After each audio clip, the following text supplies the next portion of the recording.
Vindes, selamat sore. Kyonghi Kak Vindes, jangan kaget ini merah-merah semua. Selamat malam Kak Nina, Bu Linda, para mitra Kyonghi semua, Ibu Bapak, Shalom. Pokoknya Saya selalu lagi nggak heboh bisa. Kak. Iya, backgroundnya lagi nggak bisa nih. Oh, Langsung atau gimana? Padahal baik. seru ya, bagus Kita banget. awali dengan doa bisanya. dulu Kak Vindes. Oh, belum doa. Baik, Belum. silakan Bu Linda. Oke. Baik, kita akan awali dengan doa. Sis Yulia bisa membuka dengan doa pembuka. Baik, terima kasih Kak Linda. Mari Kak Nina, Kak Vindes, Kak Linda dan teman-teman mitra serta Bapak Ibu dan teman-teman semua, kita awali pengajaran pada malam hari ini dengan doa. Demi nama Bapa dan Putra dan Roh Kudus. Amin. Amin. Bapa Surgawi, hadiratmu kami bersyukur berkat kasih karuniamu pada malam yang indah ini kami dapat berkumpul dalam Zoom meeting ini untuk mendengarkan pengajaran Kitab Perjanjian Baru oleh pengajar kami Kak Vindes Kapitsa. Puji syukur dan terima kasih ya Bapa atas penyertaan-Mu. Terlebih kami semua telah memasuki tahun baru Imlek 2022. Semoga kiranya berkat kesehatan, kesuksesan, sukacita, dan damai sejahtera tercurah bagi kami semua. Curahkanlah juga api Roh Kudus-Mu agar selalu menyemangati kami semua di dalam belajar untuk mengenal Engkau lebih dalam dan lebih baik lagi dan penuh sukacita. Ya Bapa, saat ini kami mau memberikan waktu yang terbaik bagi kami dan siap mendengarkan pengajaran-Mu melalui Kak Vindes Kapitsa. Urapilah Kak Vindes agar dipenuhi dengan terang Roh Kudus-Mu hingga dapat memberikan pengajaran seturut dengan rencana dan kehendak-Mu. Berkatilah juga peralatan yang kami pergunakan pada malam hari ini, laptop, HP, dan jaringan internet, agar pengajaran malam ini dapat berjalan dengan lancar dari awal, pertengahan, hingga akhir nanti, seturut dengan rencana dan kehendak-Mu. Doa ini kami mohonkan ya Bapa dengan perantaraan Putra-Mu Yesus Kristus, yang bersatu dengan Dikau dan Roh Kudus, yang hidup dan berkuasa kini dan sepanjang masa. Kemuliaan kepada Bapa, Putra, dan Roh Kudus, seperti pada permulaan, sekarang, selalu, dan sepanjang segala abad. Amin. Nama Bapa dan Putra dan Roh Kudus. Amin. Selamat malam semuanya. Untuk mempersingkat waktu, silakan Kak Vindes malam hari ini waktunya untuk memberikan pengajaran. Oke, terima kasih Bu Linda. Bu Yulia, terima kasih untuk doanya yang begitu indah. Shalom Ibu Bapak semuanya, apa kabar? Semoga kita semua sehat ya. Oke, semoga di tahun macan air ya, kita semakin damai, semakin penuh dengan sukacita ilahi. Malam hari ini saya ingin mengucapkan sebelum memulai pengajaran untuk para peserta yang baru ya, welcome di SOG, kita belajar bersama-sama. Kita akan banyak belajar mengenai kitab suci, bagaimana cara menafsirkannya, dan bagaimana cara membuat renungan. Sehingga nanti kalau misalkan kita dipercaya oleh Tuhan menjadi pewarta, pengajar, ataupun pemandu di dalam lingkungan kita boleh ikut ambil bagian dalam karya kerasulan kitab suci. Dan kalau Ibu Bapak yang sudah ikut di bulan Januari ya, bulan lalu kita sudah belajar mengenai Injil Matius dan Markus. Malam hari ini kita akan melanjutkan seriesnya, yaitu kita akan belajar Injil Lukas. Ibu Bapak silakan pegang Alkitabnya, karena kita akan banyak membahas Injil Lukas, sehingga kita fokus pada Injil Lukas. Namun nanti kita akan lompat-lompat yang berkaitan dengan Lukas sang penulis Injil. Ya, oke. Kita akan mulai. Ibu Bapak, penulis Injil Lukas itu adalah seorang tabib. Mari kita buka Kolose 4 ayat 14. Kolose 4 ayat 14.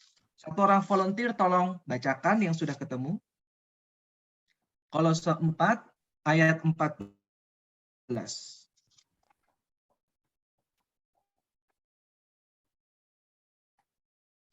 Silakan.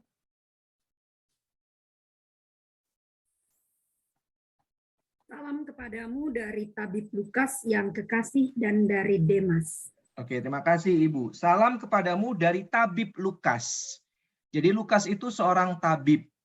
Ya, Dan sebagai informasi, Lukas ini tidak hanya menulis Injil Lukas, tetapi juga kitab Kisah Para Rasul. Jadi Kisah Para Rasul itu bisa dikatakan buku kedua dari Lukas ini, yang juga merupakan kelanjutan dari Injil Lukas, yaitu Kisah Para Rasul. Kemudian Lukas ini adalah orang yang berbangsa Yunani yang menjadi percaya kepada Kristus. Ya, dan sama seperti Yohanes Markus, kalau kita pernah belajar Injil Markus di bulan lalu, kita tahu bahwa Yohanes Markus itu juga menemani Paulus. Ingat ya Ibu Bapak ya, dalam perjalanan misi yang pertama. Tetapi pada saat yang kedua, pada saat Barnabas, paman dari Yohanes Markus ingin mengajak dia, Paulus menolaknya. Kita ingat ya kisah itu ya Ibu Bapak ya. Kenapa menolaknya? Karena Paulus itu merasa masih sakit hati karena Yohanes Markus meninggalkan mereka pada saat perjalanan misi yang pertama. Jadi menurut Rasul Paulus, orang seperti ini nggak layak untuk ikut lagi dalam karya pewartaan mereka. Sehingga pada saat itu Barnabas bersitegang dengan Paulus. Karena bagi Barnabas, Yohanes Markus itu layak untuk diajak lagi, tetapi bagi Paulus nggak layak untuk ikut karya pewartaan mereka. Sehingga pada saat itu mereka ciong, nggak akur, ya. Barnabas akhirnya mundur dan Paulus melanjutkan karyanya. Barnabas dan Yohanes Markus pulang ke, ada yang tahu, ada yang ingat kemana? Ayo, pulang kemana? Kalau Siprus, ingat ya. Kalau yang ke Tarsus itu Paulus, ya Paulus dari Tarsus. Tetapi kalau Barnabas pulangnya ke Siprus. Semoga diingat. Kemudian yang berikutnya, kita lihat 2 Timotius 4 ayat 9 sampai dengan 10. Di sini kita akan melihat bahwa Lukas itu merupakan rekan sepelayanan Paulus juga. Ya, 2 Timotius 4 ayat 9 sampai dengan 10. Silakan satu orang volunteer tolong bacakan.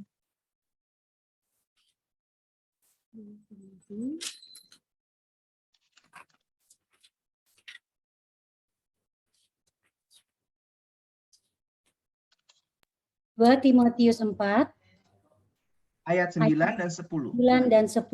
Pesan terakhir. Berusahalah supaya segera datang kepadaku. Karena Demas telah mencintai dunia ini dan meninggalkan aku. Ia telah berangkat ke Tesalonika. Kreskes telah pergi ke Galatia dan Titus ke Dalmatia. Oke, terima kasih ya, Kak Mei ya. Jadi ini surat Rasul Paulus kepada Timotius ya. Kalau tadi kita baca di Kolose 4 ayat 14 dikatakan salam kepadamu dari tabib Lukas yang kekasih dan dari Demas. Jadi dua-duanya ini teman sekerja ya, teman sepelayanan Paulus, baik Lukas maupun Demas.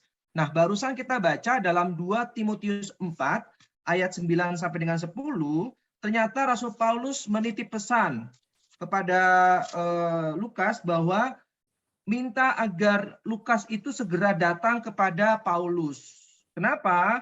Karena menurut Paulus, Demas itu telah mencintai dunia dan meninggalkan Paulus. Ia telah berangkat ke Tesalonika, Kreskes telah pergi ke Galatia, dan Titus ke Dalmatia. Jadi Paulus itu merasa ditinggalkan, maka butuh seorang Lukas. Kalau kita kalau kita nonton di film Netflix mengenai di Apostol, filmnya Paulus di Roma, nah itu kisahnya menarik sekali. Siapa yang mendampingi Paulus dalam penjara di kota Roma? Ada yang udah nonton filmnya kan? Lukas. Nah, Lukas itu yang menemani Paulus pada saat Paulus berada di penjara kota Roma. Ya, jadi Lukas ini merupakan teman dekat dari Paulus. Lalu kita buka lagi Kisah Para Rasul bab 16 ayat 10. Kisah Para Rasul bab 16 ayat 10. Ini buku kedua dari Lukas. Ya, Kisah Para Rasul bab 16 ayat 10. Silakan satu orang volunteer.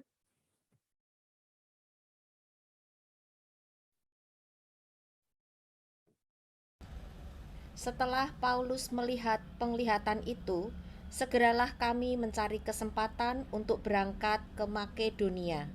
Karena dari penglihatan itu kami menarik kesimpulan bahwa Allah telah memanggil kami untuk memberitakan Injil kepada orang-orang di sana.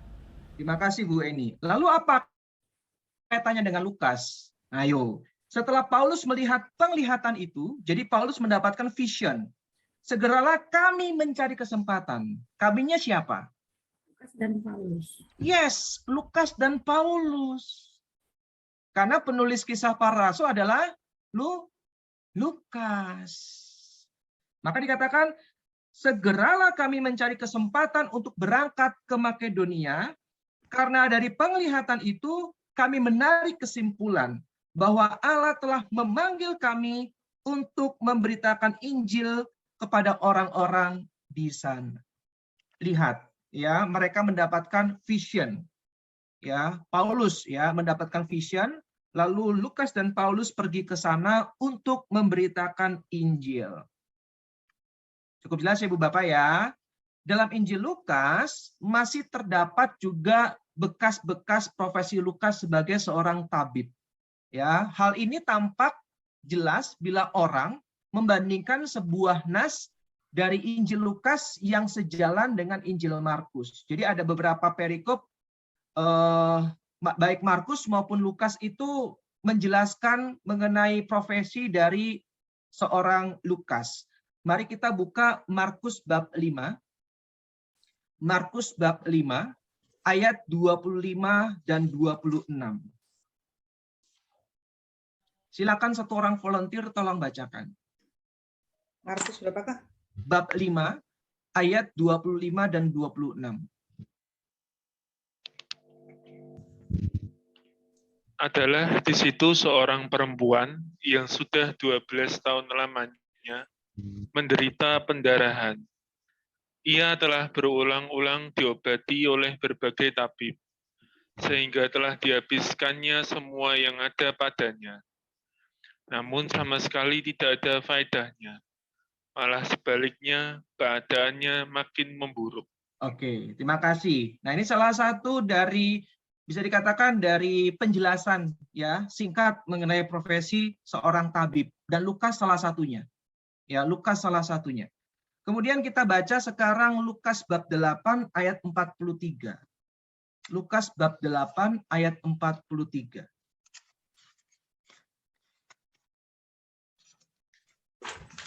Kalau ada yang udah pernah nonton film Paulus juga tahu bahwa saat itu Lukas menyembuhkan seorang anak dari prajurit Romawi.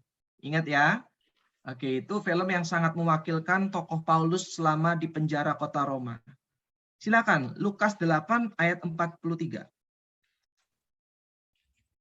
Lukas 8 ayat 43. Adalah seorang perempuan yang sudah 12 tahun menderita pendarahan dan yang tidak berhasil disembuhkan oleh siapapun. Oke, terima kasih Ibu. Nah, ini salah satunya adalah Lukas ya, yang memang saat itu belum bisa menyembuhkan perempuan yang sakit pendarahan 12 tahun itu. Jadi siapapun itu mewakilkan semua tabib. Ya, ini gaya bahasa hiperbola ya, yang berlebihan. Padahal mungkin cuma beberapa aja. Tapi dengan gaya bahasa hiperbola dikatakan apa? Yang tidak berhasil disembuhkan oleh siapapun. Nah, ini gaya bahasa hiperbola namanya. Padahal belum tentu semua tabib sudah dikunjungi oleh perempuan ini, ya. Tetapi karena gaya bahasa maka ditulis oleh siapapun, ya, untuk mendramatisir keadaan. Salah satunya kalau kita berbicara mengenai oleh siapapun, berarti di dalamnya adalah tabib Lukas, ya kan? Karena oleh siapapun. Nah, menarik ini ya. Kemudian kalau kita lihat Lukas ini Ibu Bapak biasa digambarkan sebagai Injil kaum marginal. Ya, Injil kaum marginal. Karena memang Injil ini dia tulis untuk jemaatnya di Makedonia yang saat itu memang keadaannya sangat sulit, terpinggirkan, terasingkan, dan benar-benar hidupnya miskin. Ya, jadi memang Injil Lukas adalah Injil kaum marginal. Ini yang harus kita pahami bersama-sama Ibu Bapak. Jadi gambaran dari Injil Lukas berbeda dengan Injil Matius dan Markus. Kalau Injil Markus itu pada saat itu ditulis di kota Roma, sehingga ditujukan kepada orang-orang Kristen yang ada di kota Roma saat itu. Sedangkan kalau Injil Matius ditujukan kepada orang-orang Kristen Yahudi. Maka banyak sekali mengenai Taurat-Taurat Perjanjian Lama disinggung dalam Injil Matius. Tetapi kalau Injil Lukas tidaklah demikian. Karena Injil Lukas itu ditujukan kepada orang-orang Makedonia. Ya, lebih luas lagi. Ya, banyak yang berbangsa Yunani saat itu dalam jemaat Lukas. Maka gambarannya adalah Injil Lukas itu digambarkan sebagai Injil kaum marginal. Injil orang-orang yang susah, orang-orang yang terasingkan, orang-orang yang tidak dipandang. Lalu yang berikutnya, Lukas juga menggambarkan Yesus sebagai pribadi pendoa. Hanya di dalam Injil Lukas, Yesus berada di bait Allah pada saat usia 12 tahun. Selain Lukas, tidak ada kisah mengenai Yesus di bait Allah. Tidak ada. Karena Lukas ingin menggambarkan Yesus sebagai pribadi pendoa. Dan nanti kalau di Taman Getsemani, nanti saya akan jelaskan kalau masih ada waktu, bagaimana Lukas menggambarkan begitu indah, berbeda dengan Injil-Injil yang lainnya, pada saat Yesus di Taman Getsemani. Ada 3 proses di sana. Bagaimana Yesus mengalami ketakutan, ia berdoa, setelah itu ia berlutut dan berdoa, setelah ia berlutut dan berdoa, ia bangkit. Jadi ada 3 proses yang dilalui oleh Yesus. Dan itu digambarkan dengan sangat indah oleh Lukas. Tidak ditemui dalam Injil-Injil yang lainnya. Lalu yang berikutnya, sebagai tabib, Lukas itu sangat peka, Ibu Bapak. Sangat peka terhadap keperluan semua manusia. Dalam gambaran yang disajikan Lukas, Yesus tampak sebagai penyelamat umat manusia. Semacam tabib rohani untuk semua orang. Maka kalau kita menemukan banyak mukjizat penyembuhan di dalam Injil Lukas, kita nggak perlu heran. Karena memang itu merupakan gambaran Lukas mengenai pribadi Yesus. Yang benar-benar menyelamatkan umat manusia, menyembuhkan mereka, bukan hanya secara fisik tetapi secara rohani. Salah satunya adalah Zakheus. Kita nggak akan menjumpai tokoh Zakheus di dalam Injil-Injil lain selain Lukas. Iya kan? Dan banyak tokoh-tokoh yang lainnya, termasuk orang Samaria yang murah hati. Ya, itu khas sekali dengan Injil Lukas. Karena Yesus itu digambarkan oleh penginjil Lukas sebagai tabib rohani. Tidak hanya menyembuhkan fisik, tetapi juga menyembuhkan spirit atau rohani seseorang. Dan Lukas menggambarkan pribadi Yesus sebagai Bapa yang mencintai anak yang hilang. Nah, coba kita buka. Lukas bab 15.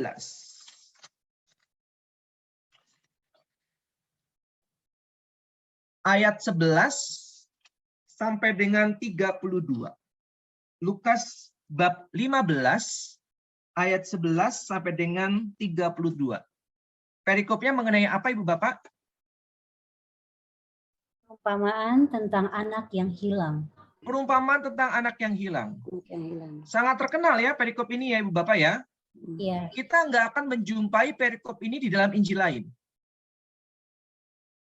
Silakan cari. Ya, nggak akan ketemu. Ya, karena perumpamaan tentang anak yang hilang ini adalah kekasan dari Injil Lukas. Bagaimana Yesus digambarkan ya menerima semua umat manusia. Ya, karena Yesus adalah sang penyelamat. Maka digambarkan Bapa yang mencintai anaknya yang hilang. Banyak yang keliru yang menilai itu anak bungsu yang hilang. Padahal dua-duanya hilang. Tidak hanya anak bungsu yang hilang, tetapi anak sulung juga hilang. Bahkan di dalam akhir dari sebuah perikop tersebut, kondisi anak sulung tidak selesai. Nah, ya, kalau anak bungsu datang minta maaf, dibuatkan pesta, sedangkan anak sulung penuh dengan iri hati dan tidak masuk ke rumahnya. Sebenarnya ini gambaran yang sangat indah, bagaimana sebenarnya perikop mengenai perumpamaan tentang anak yang hilang ingin menjelaskan kepada kita bahwa anak sulung itu adalah kita yang masih berziarah di dunia. Pada saat anak sulung itu pulang dari ladangnya, kita tahu bahwa pulang dari ladang itu biasanya petang hari. Betul ya Ibu Bapak ya? Matahari hampir terbenam. Lalu pada saat itu ia melihat ada pesta di rumahnya. Dan ia bertanya kepada salah seorang pekerjanya. Pekerja ayahnya bilang bahwa adikmu telah pulang dan ayahmu membuatkan pesta. Lalu kakaknya, si sulung itu merasa iri. Ya kan? Dan dia tidak mau masuk ke rumah. Ini gambaran kita yang seringkali iri hati. Nah, ya saya. Mungkin Ibu Bapak enggak lah ya. Saya iri hati misalkan melihat kesuksesan orang lain. SMS. Susah melihat orang senang, senang melihat orang susah. Nah, itu saya, misalkan ya, SMS. Lalu pada saat itu ayahnya mencari. Nah, perhatikan. Ayahnya mencari. Gambaran ayahnya yang mencari si sulung itulah gambaran bapak yang mengutus putranya. Kalau si bungsu itu kan datang. Iya kan? Kalau anak sulung dicari. Yang hilang siapa sebenarnya? Anak sulung atau anak bungsu? Biasa kan kalau hilang itu dicari. Sedangkan si bungsu itu kan nggak dicari. Yang dicari siapa? Si sulung. Benar nggak Ibu Bapak? Makanya seringkali keliru anak bungsu yang hilang. No. Dua-duanya hilang. Makanya kalau kita perhatikan perikopnya dengan saksama, kita akan tahu bahwa perikop ini sangat indah. Allah keluar dari rumahnya, padahal rumahnya itu sedang ada pesta. Ya kan? Lalu datang kepada si sulung. Dan akhirnya bapaknya tanya, "Kamu kenapa, Nak? Itu anakmu yang hilang, pergi foya-foya, menghabiskan uang, main sama pelacur." Wah, tahu dari mana tuh kakaknya kalau adiknya main pelacur? Dulu kan belum ada CCTV. Nah, ini ingin menggambarkan bahwa karena satu dosa pokok, yaitu iri hati, menghasilkan dosa-dosa yang lainnya. Maka hati-hati dengan dosa pokok. Akan menghasilkan dosa-dosa yang lainnya. Salah satunya tadi apa? Fitnah kan? Fitnah adiknya sendiri. Main dengan pelacur, tahu dari mana? Nah, ya. Kemudian akhirnya apa? Bapaknya bilang apa? Segala milikku adalah milikmu bersama. Milik kita bersama. Seharusnya kamu juga bersyukur, kita bersyukur. Karena adikmu yang hilang telah kembali. Nah, itu gambaran kita Ibu Bapak. Rumah itu gambaran kerajaan surga. Ya, di mana saat itu ada pesta karena satu orang bertobat kembali. Nah, surga itu sedang bersukacita, ada anak yang hilang. Lalu Bapa mengutus Yesus putranya untuk datang ke dunia menyelamatkan kita semua. Jadi kita itulah si sulung yang sedang berziarah di dunia. Nah, kalau kita tahu konteksnya Ibu Bapak, kita akan semakin kaget. Oh, ternyata perikop ini begitu indah. Enggak sesederhana si bungsu yang hilang bertobat dan Bapa yang mengampuni. Enggak sesederhana itu. Ternyata ada pesan yang lebih dalam lagi. Ya, Lukas begitu indah menggambarkan perikop ini. Di dalam Injil lain tidak ada. Kemudian berikutnya, sampai mana tadi? Sampai Lukas bab 15 ya. Sekarang saya akan menjelaskan mengenai jemaat yang dituju oleh Injil Lukas. Jadi Ibu Bapak, Lukas itu menulis Injilnya sekitar tahun 70 sampai dengan 80 Masehi. Ya, sekitar 70 sampai dengan 80 Masehi. Ya, Lukas menulis Injilnya di tahun itu. Dan mempersembahkan tulisan yang dibuatnya kepada Theophilus yang mulia. Jadi Theophilus itu ada dua pendapat Ibu Bapak. Jadi ada dua tafsiran besar mengenai nama Theophilus. Yang pertama, Theophilus itu merupakan personifikasi dari jemaat Kristiani.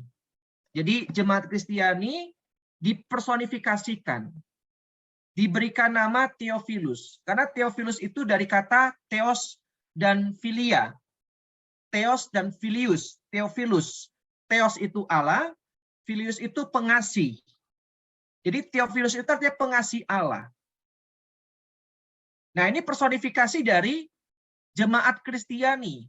Karena jemaat Kristiani adalah mempelai Kristus, pengasih Allah. Jadi itu tafsiran yang pertama. Lalu tafsiran yang kedua, ada yang mengatakan Theophilus itu merupakan tokoh. Salah satu keturunan dari imam besar Hanas, ya. Jadi ada yang bilang seperti itu juga. Tetapi saya ingin yang pertama, ya. Saya lebih cenderung untuk mengikuti tafsiran yang pertama. Bagaimana Theophilus digambarkan sebagai personifikasi dari jemaat Kristiani. Rasanya lebih pas dengan kita. Ya. Kemudian Lukas menulis Injilnya terutama untuk jemaat Yunani. Tadi saya sempat singgung ya, Makedonia, yang sudah terlepas dari masyarakat Yahudi. Jadi beda sekali konteksnya dengan Matius. Kalau Matius itu kepada jemaat yang benar-benar Kristen Yahudi, kalau Lukas Yunani, terlepas dari Yahudi.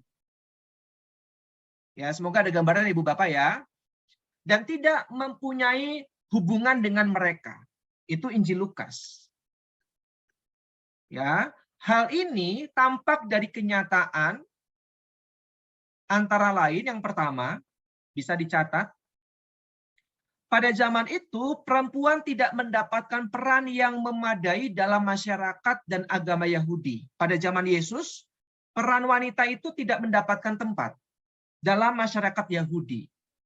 Namun, ini menarik nih. Dalam Injilnya, Lukas justru memberikan gambaran mengenai perempuan yang dengan penuh kepercayaan menanggapi Yesus. Jadi Lukas itu lebih menonjolkan perempuan-perempuannya. Sedangkan kalau Matius kurang ditonjolkan. Contoh misalkan, Elizabeth. Nah, kita lihat sekarang. Ya, mengenai Elizabeth. Coba kita lihat Lukas bab 1 ayat 39 sampai dengan 45. Perikopnya tentang apa? Maria dan Elizabeth. Maria dan Elizabeth. Elizabeth. Di Injil lain ada nggak mengenai tokoh Elizabeth? Coba cari. Perikop mengenai Maria dan Elizabeth hanya ada di dalam Injil Lukas. Lihat bagaimana Lukas sangat menghargai perempuan. Lalu mengenai Anna. Anna itu bukan saya, itu bahasa Arab, tapi nama Anna. Anna ya. Maria, Marta. Ya, coba kita buka Lukas bab 10.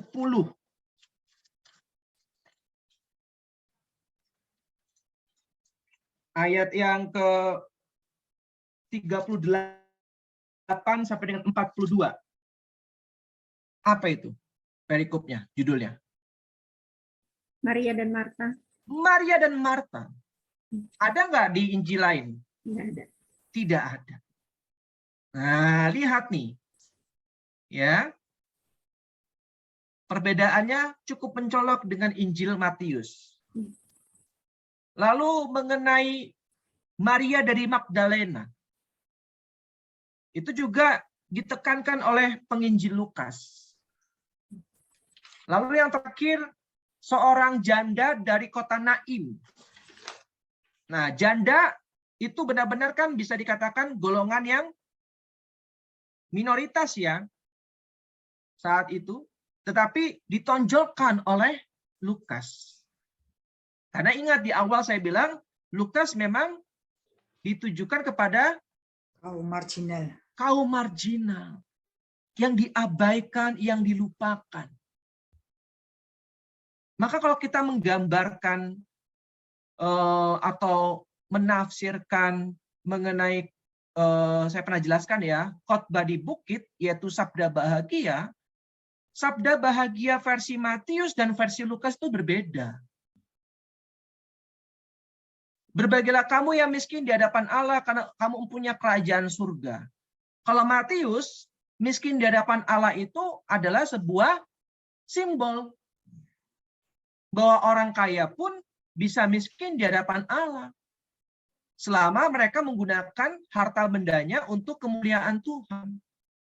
Jadi orang kaya itu miskin di hadapan Allah juga bisa. Kalau orang miskin materi, bisa enggak mendapatkan kerajaan surga? Bisa. Kenapa? Karena walaupun tidak punya uang, tapi enggak pernah memberi. Ya kan? Beda dengan janda miskin. Ya, walaupun ia enggak punya uang, ia tetap memberi. Nah, miskin di hadapan Allah di dalam versi Matius enggak berkaitan dengan harta benda. Karena orang yang miskin materi aja bisa loh nggak miskin di hadapan Allah. Dan orang kaya bisa miskin di hadapan Allah. Sedangkan kalau versi Lukas, berbahagialah kamu yang miskin di hadapan Allah. Miskin itu benar-benar miskin secara materi. Nah, benar-benar harafiah kalau versi Lukas. Maka kita sebagai pewarta, hati-hati nih, mau mengutip sabda bahagia versi mana. Kalau kita ingin menjelaskan versi yang Matius, berarti itu yang simbolik. Berbahagialah kamu yang apa tuh? Yang miskin, setelah itu apa? Matius bab 5 tuh. Coba baca.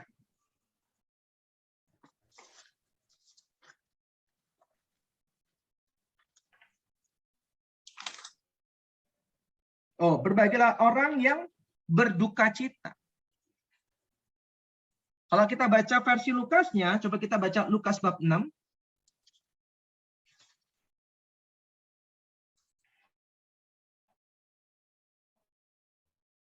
Berbahagialah hai kamu yang sekarang ini apa? Lapar. Karena kamu akan dipuaskan. Berbahagialah hai kamu yang sekarang ini menangis, karena kamu akan tertawa. Lapar di sini bukan lapar akan firman, tapi benar-benar lapar jasmani. Perutnya lapar. Perutnya lapar. Tapi kalau versi Matius beda. Ya, semoga jelas Ibu Bapak ya. Maka kalau versi Lukas kita akan menemukan 8 sabda bahagia dan 4 ucapan celaka. Coba kita lihat bab 6 ayat 24, 25, 26. Tetapi celakalah kamu. Nah, kalau versi Matius nggak ada. Kebaca nggak Ibu Bapak? Ya. Ya. Baca, Pak. Ayat 25. Celakalah kamu yang sekarang ini kenyang karena kamu akan lapar. Karena orang-orang kaya di jemaat itu, ya, pada saat itu, bukan di jemaat, tapi dalam lingkungan Makedonia, banyak orang-orang kaya yang benar-benar berbuat tidak adil kepada orang-orang miskin. Maka Lukas menulis Injilnya, celakalah kamu yang kaya, karena kamu menindas yang miskin. Celakalah kamu yang kenyang, karena kamu akan lapar. Nah, ya. Maka kalau kita lihat sekarang mengenai kisah, coba kita lihat mengenai kisah Lazarus.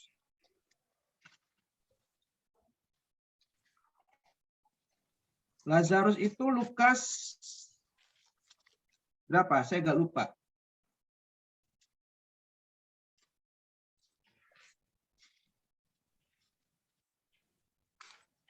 Lukas 17 kalau nggak salah. Coba saya lihat ya.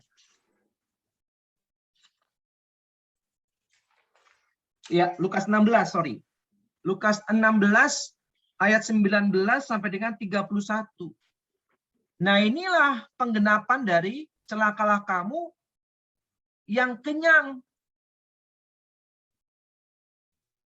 Nah, coba kita lihat tadi. Lukas bab 6 ayat yang keberapa tadi itu? Lukas bab 6 ayat yang ke 25. Bunyinya apa?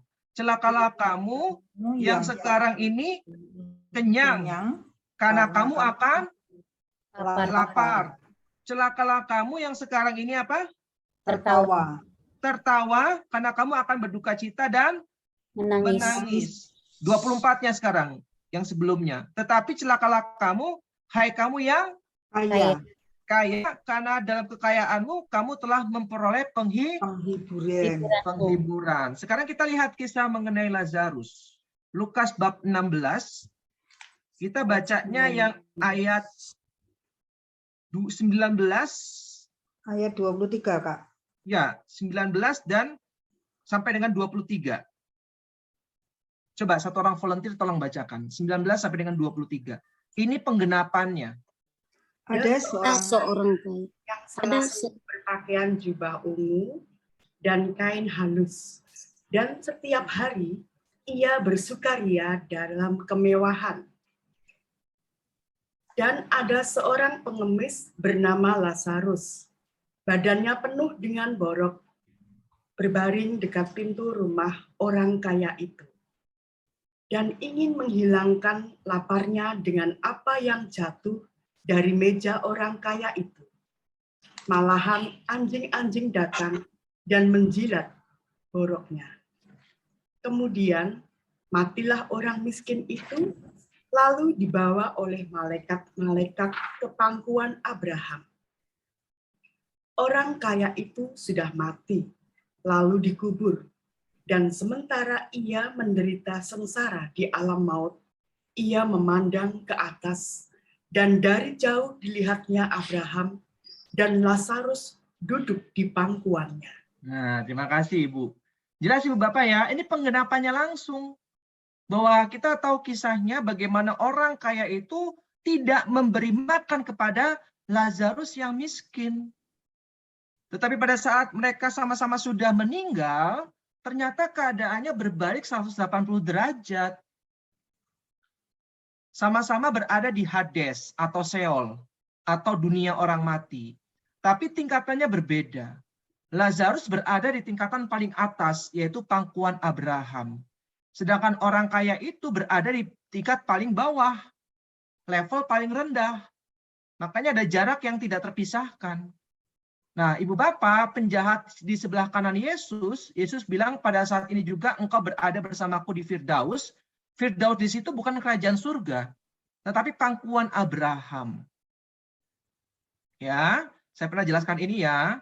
Lalu Yesus turun ke tempat penantian seperti kredo, aku percaya, yang turun ke tempat penantian. Nah, tempat penantian itulah yang disebut dengan pangkuan Abraham.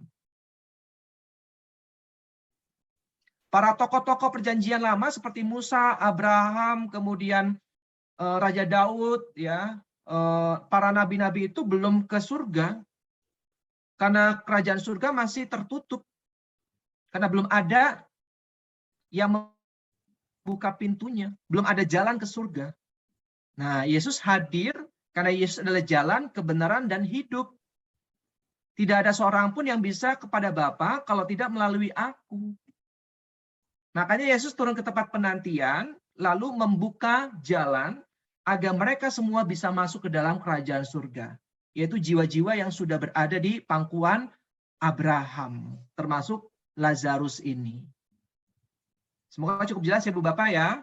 Kalau kita lanjutkan lagi ayat 24 dan 25, lalu ia berseru katanya, Bapak Abraham, kasihanilah aku. Nah, tadi apa? Yang celakalah kamu? Celakalah kamu yang tertawa, karena nanti kamu akan menangis. Digenapi enggak? Digenapi. pada saat di dunia mereka tertawa, mereka happy-happy, makan sepuasnya, seenaknya, nggak mikirin Lazarus. Tapi pada saat sudah meninggal, pada saat sudah mati, ya kan? Akhirnya apa yang terjadi? Kebalikannya. Mereka yang di dunia happy-happy, makan enak, makan banyak, nggak memperhatikan orang susah, ternyata di dunia orang mati sebaliknya. Di dunia orang mati, yang terjadi adalah orang kaya ini justru kelaparan dan kehausan. Maka ayat 24, ia minta kepada Abraham untuk mengasihani dirinya dan meminta Lazarus supaya mencelupkan ujung jarinya ke dalam air dan menyejukkan lidahku. Celakalah kamu yang kenyang, karena kamu akan lapar.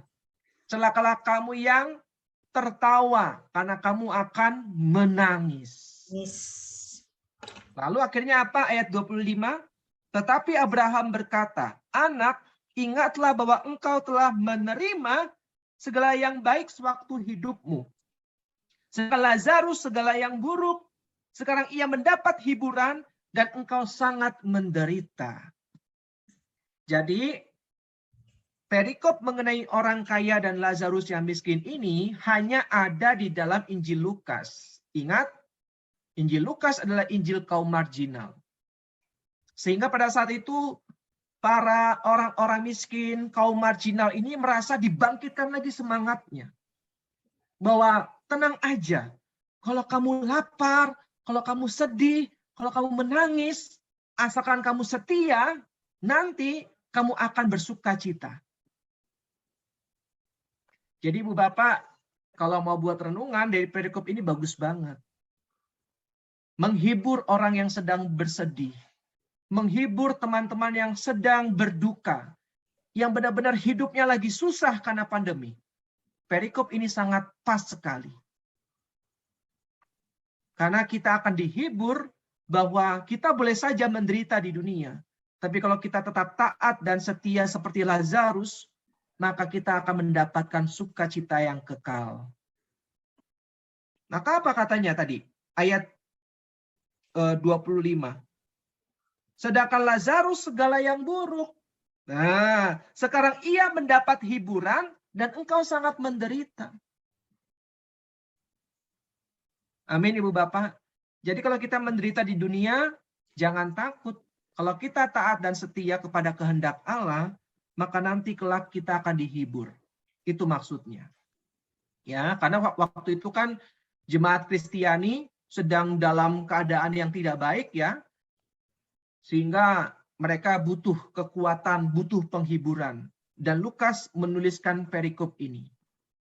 Kemudian yang kedua, ya, tadi ya, kenapa kok Injil Lukas itu khas Yunani-nya, tetapi persoalan atau hubungan dengan Yahudi nggak pernah disinggung lagi. Artinya terlepas ya, bukan nggak pernah disinggung lagi, sorry, tapi terlepas dari budaya Yahudi, karena kuat sekali Yunani-nya. Yang kedua, Lukas tidak menggunakan kata-kata Yahudi, yaitu Ibrani atau Aram, ya, kecuali kata amen, amen, A-M-E-N. Nah, selebihnya nggak pernah menggunakan kata-kata Ibrani ataupun Aram.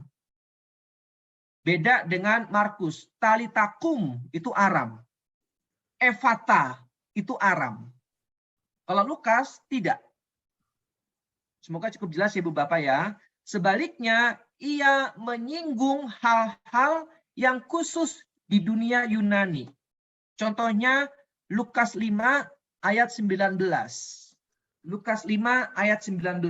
Kita buka yuk. Lukas 5 ayat 19. Satu orang volunteer tolong bacakan.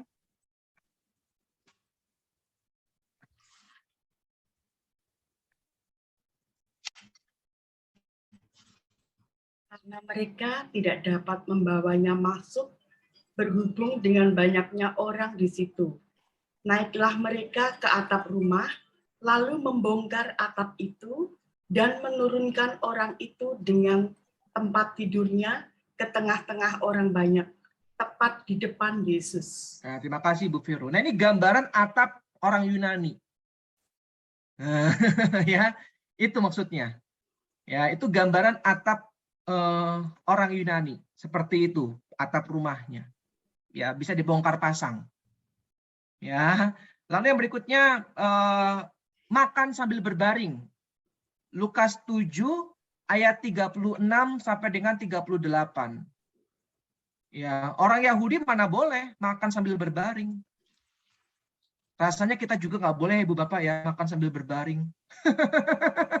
Ya, tapi itu orang Yunani melakukan itu, makan sambil berbaring. Jelas ya, Ibu Bapak, ya? Semoga udah ada gambarannya nih. Jadi jangan heran kalau misalkan, loh ini kok makan sambil berbaring? Ini karena memang orang-orang Yunani lazim makan sambil berbaring. Ya, tetapi orang Yahudi tentu nggak boleh. Kita pun nggak boleh di Indonesia.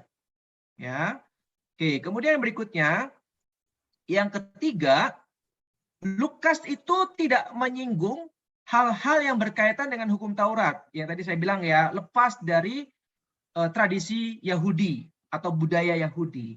Sehingga Lukas tidak pernah menyinggung hal-hal yang berkaitan dengan hukum Taurat.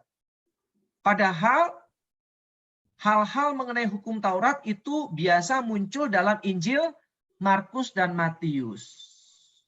Ya, tapi Injil Lukas tidak. Yang terakhir, yang keempat, walaupun Injilnya ditolak oleh orang-orang Yahudi, Lukas tidak mengungkapkan hal-hal yang bernada anti-Yahudi secara tajam. Jadi meskipun dia ditolak Injilnya oleh orang-orang Yahudi, tetapi dia tidak menggunakan atau tidak mengungkapkan hal-hal yang bernada anti-Yahudi. Ya kan? Kalau sekarang di dunia itu Zionis katanya. Nah, itu tidak dipakai oleh Lukas meskipun Injilnya ditolak. Semoga cukup jelas Ibu Bapak, ya. Lukas menggambarkan situasi jemaat yang sedang menghadapi kesulitan karena penganiayaan. Jemaat Kristen kan waktu itu diburu-buru ya oleh orang-orang Yahudi maupun orang-orang Romawi saat itu. Jadi benar-benar kehidupannya penuh dengan penganiayaan. Lalu sekarang yang bagian terakhir. Gambaran tentang Yesus. Semoga masih ingat ya, saya jelaskan gambaran tentang Yesus menurut Injil Markus. Ya, gambaran Yesus dari Injil Matius. Masih pada ingat kayak Ibu Bapak? Semoga catatannya masih ada ya. Kalau menurut Injil Markus gimana? Yesus digambarkan sebagai Mesias. Mesias. Oke, lalu yang kedua. Nah, buka dulu catatannya.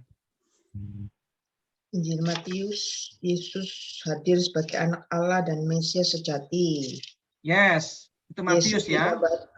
Yesus digambarkan sebagai anak manusia. Yes, anak manusia artinya apa Bu Vivi? Anak manusia yang akan muncul di akhir zaman untuk menghakimi. Oke, itu menurut tradisi Yahudi ya. Ya. Sehingga gambaran orang Israel saat itu nggak mungkin anak manusia itu mati teraniaya. Dan Yesus adalah anak manusia sejati yang ingin mengubah cara berpikir mereka. Anak manusia itu akan disiksa dan mati di kayu salib. Makanya Petrus sangat marah, menariknya ke samping. Nah, lalu Yesus bilang apa? Enyahlah iblis. Nah itu, kenapa? Karena gambaran orang Yahudi, anak manusia itu nggak mungkin menderita. Tetapi Yesus ingin mengubah cara berpikir para murid. Anak manusia itu harus menderita. Lalu apalagi Bu Vivi atau Ibu Bapak yang lain? Silakan. Yesus Musa yang baru. Iya, Yesus Musa yang baru karena apa? Karena kalau Musa menyampaikan Dekalog, 10 perintah Allah di Gunung Sinai ya, 10 firman Allah. Tetapi Yesus adalah Sang firman itu sendiri. Yang menjadi manusia, inkarnasi. Ya, firman yang menjadi manusia. Inkarnasi. Dari kata inkaro. In itu menjadi, karo itu daging. Jadi inkarnasi menjadi daging. Ya. Oke, sekarang gambaran Yesus dari Injil Lukas. Yang pertama, Yesus digambarkan sebagai pribadi yang dekat dengan orang miskin. Ya, jadi kalau pengen buat renungan, ingin bercerita mengenai Yesus yang peduli dengan orang miskin, cari aja di Lukas. Itu udah paling benar. Ya. Tapi kalau misalkan mau menjelaskan Yesus anak manusia, carinya di Matius. Ya. Oke. Sekarang kita masuk yang pertama, Yesus sebagai pribadi yang dekat dengan orang miskin. Kebanyakan Ibu Bapak, orang-orang sejaman Lukas dulu itu suka menghina orang miskin. Kebanyakan ya, nggak semuanya. Jadi orang miskin itu dihina, dibully, ditindas. Ya, itu zamannya Lukas seperti itu. Sekarang juga banyak ya, orang-orang miskin dihina, dibully. Ya. Tetapi sebaliknya, Lukas sangat menekankan bahwa Yesus memberi perhatian besar terhadap kaum miskin. Jadi paradoks nih, kebalikannya. Kalau orang-orang sejaman Lukas banyak yang membuli, menghina, menindas orang miskin, tetapi Lukas memberikan gambaran pribadi Yesus yang memberi perhatian besar terhadap orang miskin. Dan orang-orang yang dianggap sampah masyarakat. Dan orang-orang yang tidak dipedulikan oleh manusia lain. Lukas 1 ayat 51 sampai dengan 53. Saya bacakan untuk Ibu Bapak. Bab 1 ayat 51 sampai dengan 53. Ia memperlihatkan kuasanya dengan perbuatan tangannya dan mencerai-beraikan orang-orang yang congkak hatinya. Ia menurunkan orang-orang yang berkuasa dari tatahnya dan meninggikan orang-orang yang rendah. Ini indah banget nih, nyanyian pujian Maria. Ia melimpahkan segala yang baik kepada orang yang lapar dan menyuruh orang yang kaya pergi dengan tangan yang hampa. Tapi jangan ditafsirkan secara harafiah ya Ibu Bapak ya. Berarti Tuhan nggak berkenan dengan orang kaya. Enggak seperti itu konteksnya. Konteksnya saat itu adalah orang-orang kaya banyak yang menindas orang miskin. Tapi nggak semua orang kaya. Maka dikatakan di ayat 53, ia melimpahkan segala yang baik kepada orang yang lapar. Laparnya bukan lapar rohani, tetapi lapar jasmani. Lapar perut.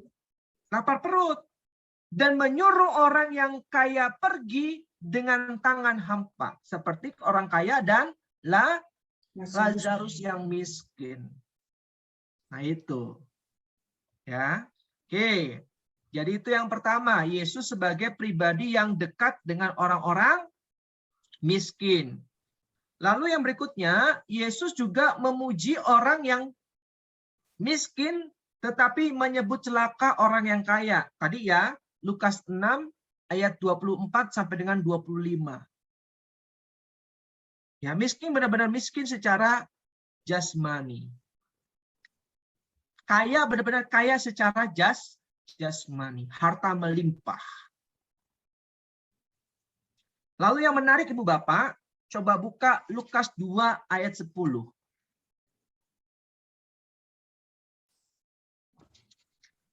Satu orang volunteer, tolong dibacakan. Yes. Lalu kata malaikat itu kepada mereka, jangan takut, sebab sesungguhnya aku memberitakan kepadamu kesukaan besar untuk seluruh bangsa. Terima kasih Bu Linda. Mereka siapa Bu Linda? Orang-orang miskin. Siapa itu? Para gembala. Para gembala itu. Ya. Yang di padang. Betul, para gembala. Para gembala waktu zaman Yesus itu salah satu profesi yang paling rendah. Dan merekalah yang pertama kali yang diberitahukan kabar bahagia. Bayangin Ibu Bapak. Bukan seorang ahli Taurat, bukan imam besar, bukan imam agung, tetapi para gembala yang miskin, yang tidak dipandang. Justru merekalah yang pertama kali yang mendapatkan kabar sukacita itu. Injil lain nggak ada. Nah, ya, maka indah sekali sebenarnya kalau kita benar-benar mempelajari Injil Lukas ini. Kak Vindes, tadi yang Yesus memuji orang miskin tetapi mencela orang kaya itu ayatnya di mana, Kak Vindes? Yang bab 6 ayat 24 sampai dengan 25, Ibu Bapak.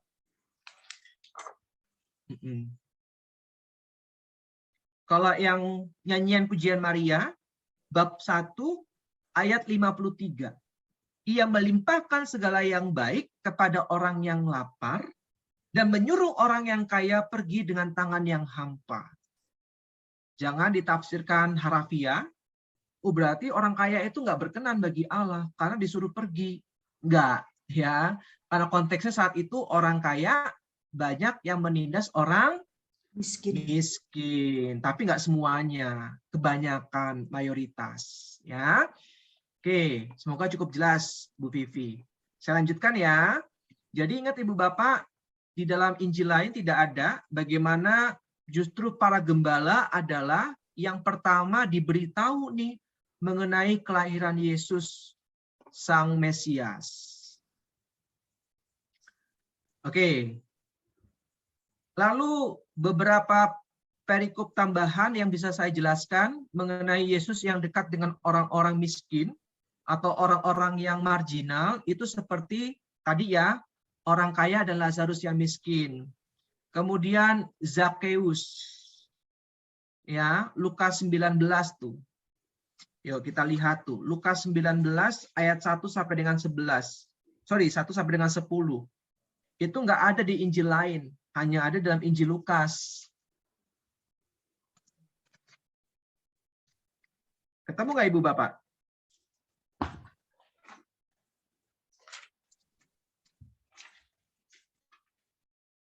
Ketemu ya? Lukas 19 ayat 1 sampai dengan 10. Zakheus. Ya, mengenai Zakheus. Lalu yang berikutnya juga ada tuh mengenai orang kaya yang bodoh. Lukas 12 ayat 13 sampai dengan 21. Betapa dekatnya Yesus terhadap orang-orang miskin dan marginal. Orang kaya yang bodoh. Ya.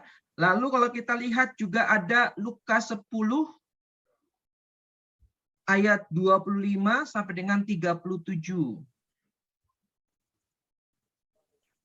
Ya, orang Samaria yang murah hati.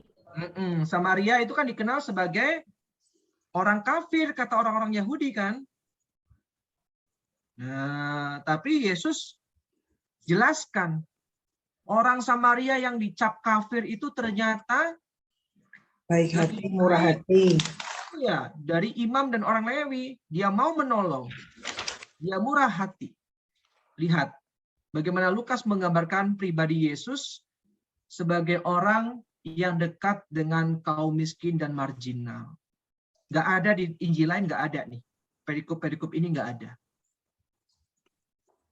Lalu yang kedua, Yesus digambarkan oleh Lukas sebagai pribadi yang dekat dengan orang berdosa.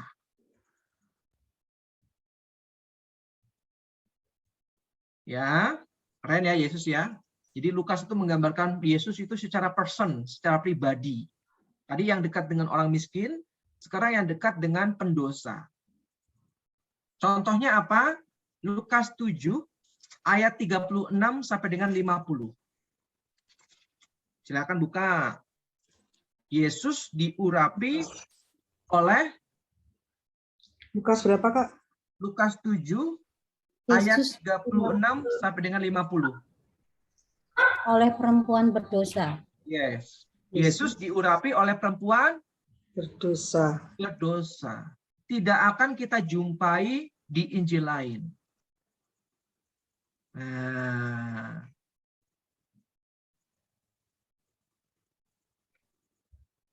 Lalu tadi ya, perumpamaan tentang anak yang hilang. Nah, itu dekat juga dengan pendosa, bahkan dicari. Kalau perikop lain itu, kalau Injil lain itu hanya ada perumpamaan tentang domba yang hilang. Injil lain ada. Tapi mengenai perumpamaan anak yang hilang, hanya ada di Injil Lukas. Yang ayat yang bab 15 ya, Kak? Iya, betul, Bu. 10 sampai Nah, jadi kalau gambaran Injil lain itu hanya domba. Itu pun hanya ada di dalam Injil Matius. Matius 18 ayat 12 sampai dengan 14. Mengenai perumpamaan tentang domba yang hilang. Tapi tentang anak yang hilang, nggak ada. Hanya ada di dalam Injil Lukas.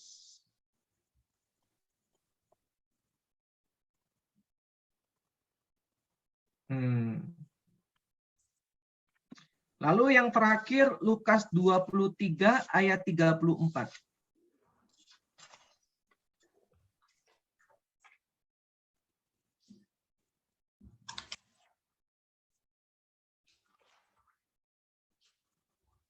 ayat 34. Silakan atau orang volunteer kalau bacakan. Yesus berkata itu, Kak, 34 ya. Yesus berkata, "Ya Bapa, ampunilah mereka sebab mereka tidak tahu apa yang mereka perbuat." Dan mereka membuang undi untuk membagi pakaiannya. Oke. Apa Yesus? Ampunilah mereka. Ya.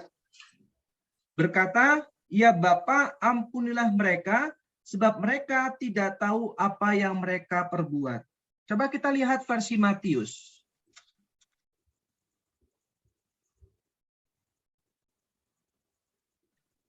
Versi Matius bab berapa itu? 27. Ya, Matius 27 ayat 33 sampai dengan 44.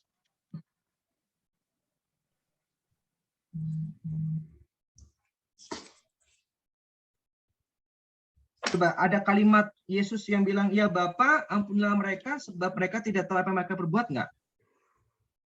Matius 27 ayat 33 sampai dengan 44.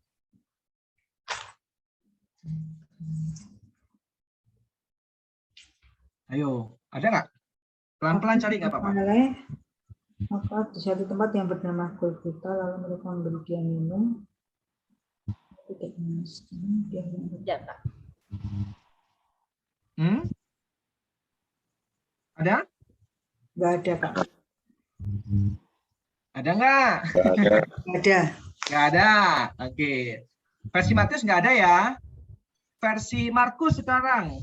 Markus bab 15 ayat 21 sampai 32. Iya betul. Ayat 21 sampai dengan 32.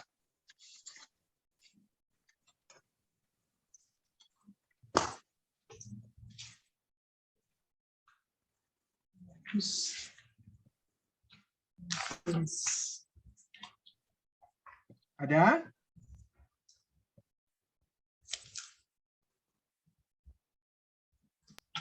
Tidak ada.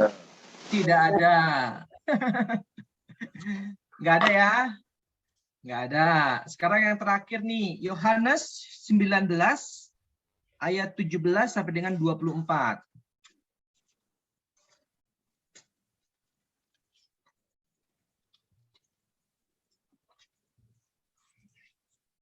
Silakan Cari.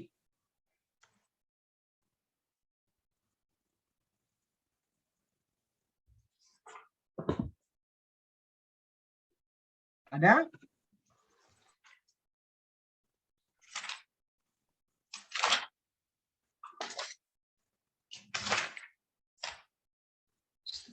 Sampai 24. Tidak ada. Jadi kalimat, ya Bapa, ampunilah mereka sebab mereka tidak tahu apa yang mereka perbuat, kekasan Injil Lukas. Kenapa? Karena Lukas menggambarkan Yesus sebagai pribadi yang sangat mencintai pendosa.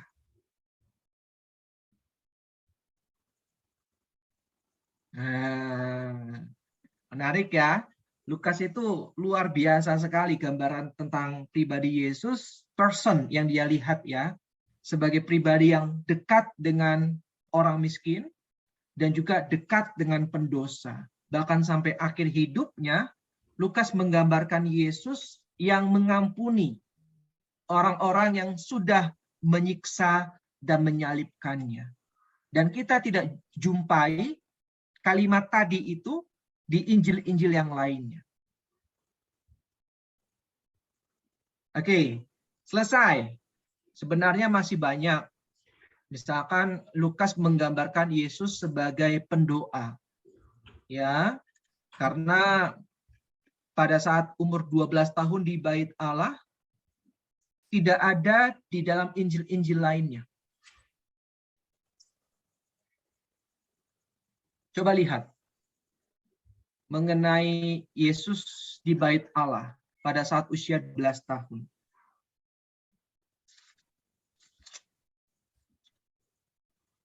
Lukas 2 ayat 41 sampai dengan 52.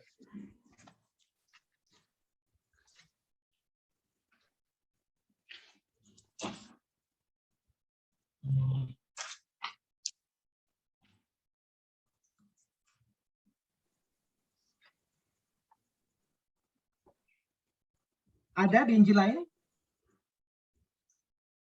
Tidak ada, Kak. Nggak ada. Lalu, kalau kita lihat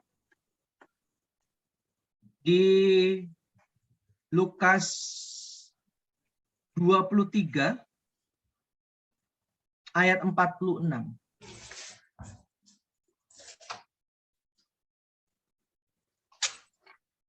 Silakan satu orang volunteer tolong bacakan.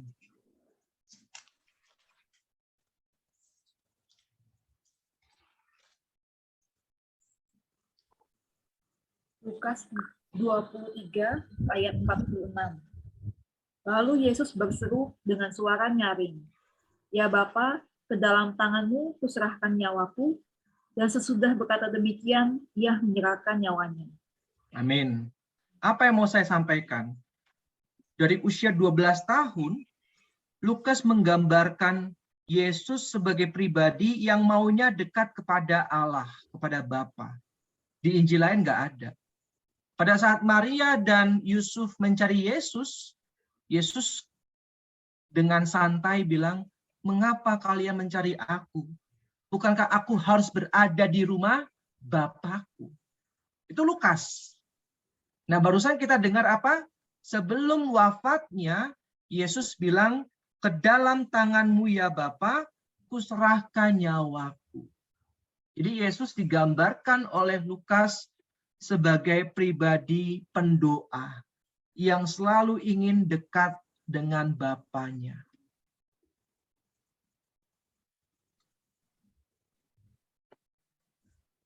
Oke. Silakan kalau ada pertanyaan Ibu Bapak, monggo. Lanjut yang Getsemani, Kak. Oh ya, Getsemani ya. Oke. Coba Ibu Bapak sekarang kita buka Lukas 20 berapa nih ya Taman Getsemani?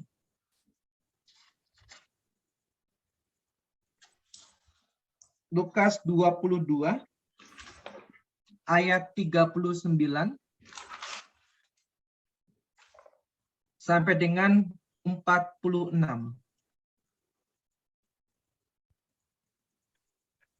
Ketemu nggak Ibu Bapak? Lukas 22. Lukas 22 ayat 39 sampai dengan 46. Ada, Kak. Ya, di Taman Getsemani. Saya tulis di kolom chat, itu 3 proses yang digambarkan oleh Lukas pada saat Yesus berada di Taman Getsemani. Yang pertama, Yesus berlutut dan berdoa. Yang kedua, bersungguh-sungguh berdoa. Dan yang terakhir, bangkit dari doanya. Nah, ini 3 proses di mana Yesus bergumul, yang digambarkan dengan sangat baik oleh Lukas. Berlutut dan berdoa, lalu yang berikutnya bersungguh-sungguh berdoa, dan yang terakhir tidak berhenti pada doa, setelah itu dia bangkit dari doanya. Nah, saya akan bacakan untuk Anda. Lalu pergilah Yesus keluar kota, dan sebagaimana biasa ia menuju Bukit Zaitun, murid-muridnya juga mengikuti dia. Setelah tiba di tempat itu, ia berkata kepada mereka, "Berdoalah supaya kamu jangan jatuh ke dalam pencobaan." Kemudian ia menjauhkan diri dari mereka, kira-kira sepelempar batu jaraknya, lalu ia berlutut dan berdoa. 1, catat, berlutut dan berdoa. Katanya, "Ya Bapakku, jikalau engkau mau, ambillah cawan ini daripadaku, tetapi bukanlah kehendakku, melainkan kehendak-Mu-lah yang terjadi." Maka seorang malaikat dari langit menampakkan diri kepadanya untuk memberikan kekuatan kepadanya. Ia sangat ketakutan dan makin bersungguh-sungguh berdoa. 2. Apa? Makin bersungguh-sungguh berdoa. Nah, peluhnya menjadi seperti titik-titik darah yang bertetesan ke tanah, lalu ia bangkit dari doanya. 3. Bangkit dari doanya. Dan kembali kepada murid-muridnya, tetapi ia mendapati mereka sedang tidur karena duka cita. Katanya kepada mereka, "Mengapa kamu tidur? Bangunlah dan berdoalah, supaya kamu jangan jatuh ke dalam pencobaan." Jadi Ibu Bapak, pesannya sangat penting sekali. Dalam pergumulan, rasanya kita harus mengikuti teladan Yesus. Berlutut dan berdoa. Kalau kita benar-benar masih belum mendapatkan kekuatan karena kita sangat ketakutan seperti Yesus tadi kan, mendapatkan kekuatan dari malaikat, tetapi dia justru semakin bersungguh-sungguh dalam berdoa. Jadi sampai satu titik kita yakin setelah kita sungguh-sungguh dalam doa, maka kita harus bangkit dari doa kita. Artinya kita tidak hanya berhenti pada doa, melainkan kita juga berusaha. Nah, ya, berlutut dan berdoa kalau masih belum mendapatkan kekuatan, keberanian, tetapi kita mau terus berdoa, maka kita harus sungguh-sungguh berdoa. Ya, misalkan dulu waktu kita bergumul doanya hanya Bapa kami dan 3 kali Salam Maria. Tetapi kita harus sungguh-sungguh berdoa lagi, kita tambahkan juga doa rosario atau perayaan Ekaristi setiap hari. Nah itu, ya, sungguh-sungguh berdoa. Nah setelah itu kita akan mengalami kuasa Tuhan hadir, kita dimampukan, kita dikuatkan, lalu saat itu kita bangkit dari doa kita untuk kita boleh menatap ke depan apa yang Tuhan inginkan. Itulah yang dilakukan oleh Yesus kan, dia bangkit dari doanya, lalu dia ditangkap, dan akhirnya dia disiksa dan wafat di atas kayu salib. Karena dia tidak takut, dia berani, karena dia sungguh-sungguh berdoa.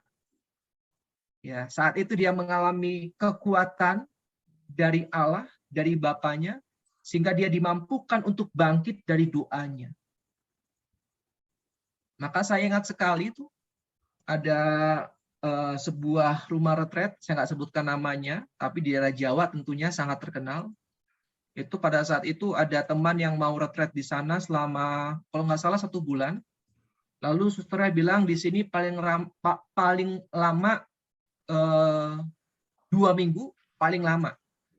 Kalau 1 bulan kamu mau retret atau mau lari dari kenyataan. Jadi ayo, retretnya paling lama 2 minggu, setelah itu harus berani menghadapi kenyataan hidup. Hati-hati ya, karena kita mungkin takut mengalami atau bukan mengalami menjalankan kehidupan, menerima kenyataan, kita nggak berani, kita takut, larinya ke retret, tapi nggak kelar-kelar, 1 bulan, 2 bulan, ya kan? Padahal sebenarnya kita takut menghadapi kenyataan hidup. Maka kita belajar dari Yesus. Yesus tahu bahwa dia akan wafat, tetapi dia bangkit dari doanya. Ya, dia tahu bahwa waktunya sudah dekat, tetapi dia berani menghadapi kenyataan hidup. Oke. Semoga cukup jelas. Silakan Ibu Bapak kalau masih ada pertanyaan ya.